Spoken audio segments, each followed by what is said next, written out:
Hey everybody, my name is Brandon. Welcome back to Cinefessions, where we talk all things media, and I just continue to lie to you video after video, at least when it comes to the book portion of my collection, because I always say, at least I've been saying all this year, that I'm just not buying a ton of books anymore, and typically that is the case, but when I stumble across a whole stack of really cool media tie-in books, well, damn it, that's coming home with me. And so today I have a big old stack of media tie-in books, both novelizations and then just other books that are based on other established IPs. So that's what we're going to talk about today, a bunch to get through. So let's not waste any more time at all. Let's dive right into another media tie-in book haul. The lies just continue because this is not a media tie-in book at all. Frankly, I don't even know why I'm showing this to you, but this is called All the Broken People, written by Leah Conan, I believe is how you would say that. So I didn't actually buy this book. This was one that I picked for free because I'd spent more than, I don't know, $20 or whatever it was at Second and Charles the other day. They were giving away one of 4 free books, and this one looked the most interesting. I honestly will probably never read this one, but I wanted to show it just because if by any chance you guys know, oh man, that's an amazing book, let me know, and then maybe I will actually read it. Otherwise, this one might end up just being traded away to my local used bookstore. But yeah, don't know anything about it, but figured I would share it since it is one that I picked up recently for free from Second and Charles. This is called All the Broken People by Leah Conan, and it looks like a thriller of some sort. A woman in search of a fresh start is about to get more than she bargained for in this twisty and addictive domestic thriller. Frankly, I'd probably enjoy it, but I need some push to get there. So if you heard about this one, let me know down in the comments below. Alright, so let's get into the media tie-ins now, and I'll start off with a couple of comic book media tie-in books. This first one here is a YA book, and it's from the best era of YA, the 90s. This is Spider-Man, and I didn't even look at the title before I stuck it up there, Warrior's Revenge, and this one is written by Neil Barrett Jr. So you can see here, this is that perfect size. It reminds me of like a point horror book, just in the size and the style. This one is from 1997, and on the back here it says, it's Spider-Man's worst nightmare come true. The Incredible Hulk is on a rampage through crowded New York streets, and that's just the beginning of this superhero's problems. So it looks like a lot of fun. I just love this era of YA.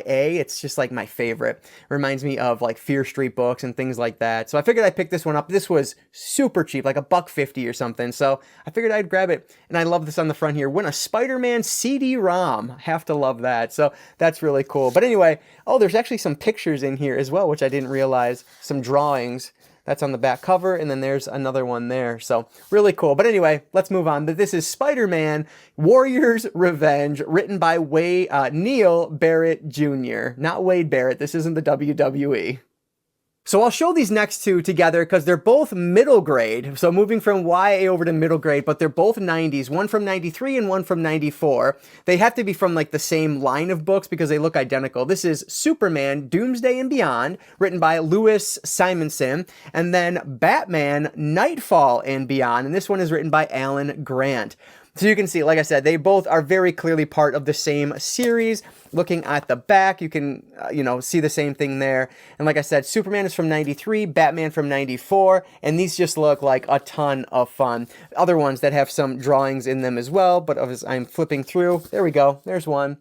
So really cool. So of course, these are just going to be middle grade takes on, I'm guessing, what happens after the titular stories in here. So yeah, we'll see how these are. I have no idea, but they're too cool to pass up. And about $1 each at Second and Charles. I mean, that's a no-brainer. We have Batman, Nightfall and Beyond, and Superman, Doomsday and Beyond. So let's move over to some Star Wars books, which I love collecting. And this first one here, just super random one. This is Star Wars Episode 1 Adventures. And this one is Search for the Lost Jedi by Ryder Wyndham. And this is number 1 in this series here. So I had to grab that one. This one actually didn't come from Second and Charles. This one came from my local bookstore. And they were doing buy one, get one. So I grabbed this one along with this one here, Star Wars The Last Jedi, Junior Novelization. However, once I got home, turns out I already had this one in my collection. So I don't actually need this one, but this one I did, and I just think these are so cool to collect. This is another one right from the 90s, I believe, if I'm not mistaken. I want to say late 90s, given that it's part of Episode 1. Yeah, 1999. So yeah, right when that was super popular. So yeah, looking forward to checking these out. I do have a number in the Star Wars Adventures line, but not enough. So I'm always looking for more of those. So Star Wars Episode 1 Adventures. And again, this is book number 1, Search for the Lost Jedi. And then of course, the duplicate now in my collection, Star Wars The Last Jedi Junior Novelization. Sticking with Star Wars, I found a couple of adult books that were just in like mint condition from Second and Charles, and these were like $2 each. They were so cheap. This is Star Wars Darth Maul Shadowhunter, and this one is written by Michael Reeves. So, like I said, this is just in perfect shape. It looks like it was never even touched, which is really cool and super cheap. It's a Star Wars book I didn't have, so of course I'm going to add that to my collection. I don't know that I've heard a lot about this one, but Darth Maul is such an interesting character in the movie, but he's there and gone, right? And so I would love to read more about this character, and this is a big, thick one. Let me see. 436 pages, so this is definitely a lengthy one. But yeah, happy to have this one in the collection. Star Wars Darth Maul Shadowhunter, written by Michael Reeves. And the other adult Star Wars book I grabbed was also written by Michael Reeves, this one along with Steve Perry. This is Star Wars Death Star. So another one from that same era, I believe. The last one was from 2001 with a 2012 reprint. No, actually, this one is from 2007, it looks like, with a 2008 reprint here. So yeah, we'll see how this one is. Another one, actually, this one I feel like I've not heard the best about, if I'm remembering right, but still another one I didn't have that is in great shape, and it was under $3. It was like $2, $2.50, something like that. So had to add it to the collection. If you guys are familiar with this, let me know. Steve Perry is a super well-known author to me, just because he is big in the Alien universe, writes a ton of books there as well. So I have a bunch from him in my collection. But either way, happy to have this one. This is Star Wars Death Star by Michael Reeves and Steve Perry. The last of the Star Wars books I found is arguably my favorite find in this entire video.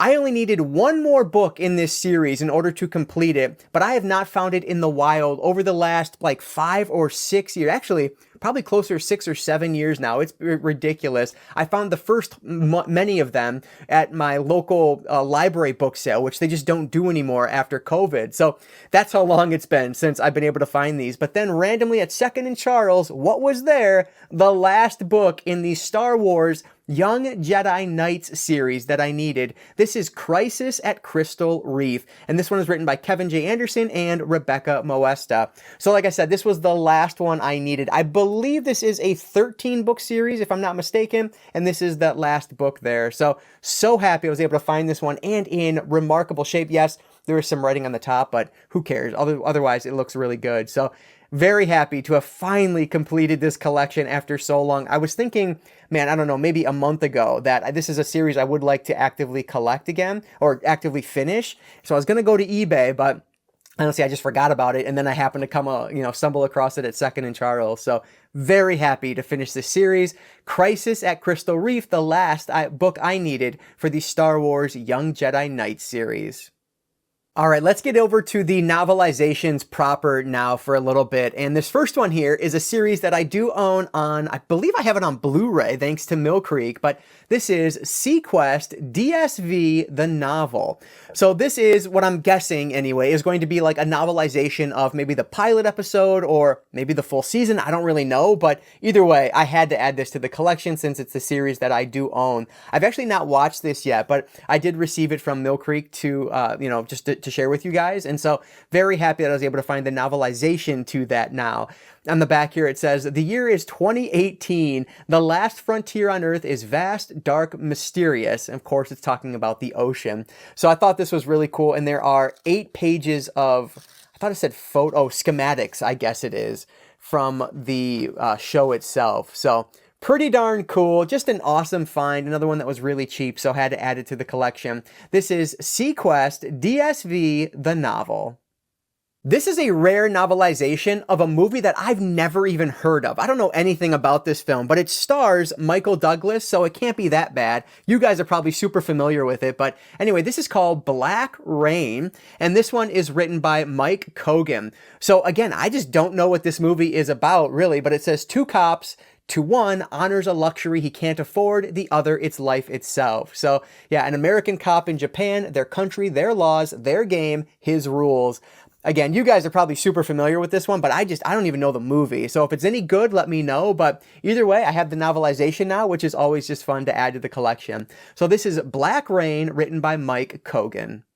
So actually, this is the last of the proper novelizations in today's haul, but this is a cool one because it's written by one of my favorite authors, Max Allan Collins, the novelization for Air Force One.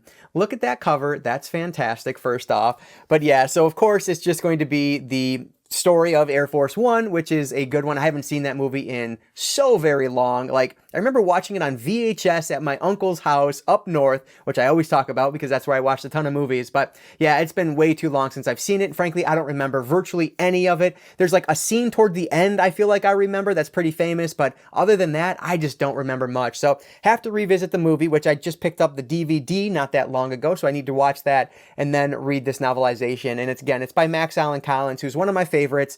So very happy to have this one in the collection. This is Air Force One by Max Allan Collins. This next one actually acts as a prequel novel to the film The Predator. This is The Predator, Hunters and Hunted, and this one is written by James A. Moore. So this is a movie, or a prequel to a movie, that I think is a lot better than most people give it credit for. I watched this one with my brother-in-law randomly one day, and we had a really good time with it. It was just kind of dumb and fun, and so it is what it is. I think it's better than most people say it is, but that's just my opinion anyway. And so yeah, happy to have this prequel. I do have, if I'm not mistaken, I do have the novelization of The Predator, so now I have the prequel leading up to it, which is really fun to have. So this is the prequel to The Predator, Hunters and Hunted. We are going to wrap things up today with a couple more of the Indiana Jones prequels, which I'm always trying to collect. I would love to have all of them at one point in my life, but I know some of them do get pretty expensive. But whenever I find them, I grab them. Actually, this one I picked up off of eBay. This is Indiana Jones in the Dance of the Giants, written by Rob McGregor. So I grabbed this one off of eBay because I had like the book before it and the book after it, but I didn't have this one, and that just bugged me, so I decided to pick this one up. I spent, I want to say, like $6 on this, and that was after shipping. That included shipping, so really good price, and it's in really great shape for what it is. I actually ordered this twice. The first time I ordered it from Thrift Books, which I cannot recommend at all. When I ordered it from Thrift Books, it was just the complete wrong book, not Indiana Jones, didn't even have the word giants in it. No idea how that happened. And then I ordered a graphic novel from them not too long ago. It was listed in good condition, completely destroyed. It's on my Instagram if you want to see it. It was just decimated. It looked like a dog got to it. But anyway, this one was from a different seller on eBay, and it fortunately came in really great shape. So this is Indiana Jones in the Dance of the Giants, written by Rob McGregor. And then last but not least today, another one that is in mint condition that I found at Second & Charles. I'm guessing these are all from like the same person's collection and they just brought a bunch back, but really great shape. This is Indiana Jones and the Army of the Dead, written by Steve Perry. So this is one that, if I'm not mistaken, I've heard really good things about in terms of the prequel novels here. So actually, this one says it's an all-new indie adventure. Is this not one of the... No, it has to be one of the prequels, right? What year is this? 2009? I don't know. Let me know down in the comments below. But either way, it's an Indiana Jones novel, so I wanted it in the collection, and it is, like I said, just minty fresh. So really happy to have it, and a really good price on this one. So last but not least today, another one from Steve Perry. We have Indiana Jones and the Dance of Death. All right, so there we go. Another big old stack of books that I'm not buying anymore, right? But when it comes to media tie-in, those are ones that I always will be collecting, at least for the foreseeable future here until I get sick of it. But it's been quite a long time now that I've been collecting them, so it's just fun. But anyway, I would love to hear from you guys down in the comments below. Have you read any of these? And if so, what do you recommend? Was that very first book I showed there, the thriller, is that worth reading? Maybe you've happened to have read it. That would be cool to let me know. But anyway, that is going to do it for today, guys. Thank you so much for checking out this video. I really do appreciate that. And before I let you go, I'll just encourage you all to consume some media today. Thanks again for watching, and I will catch you all next time.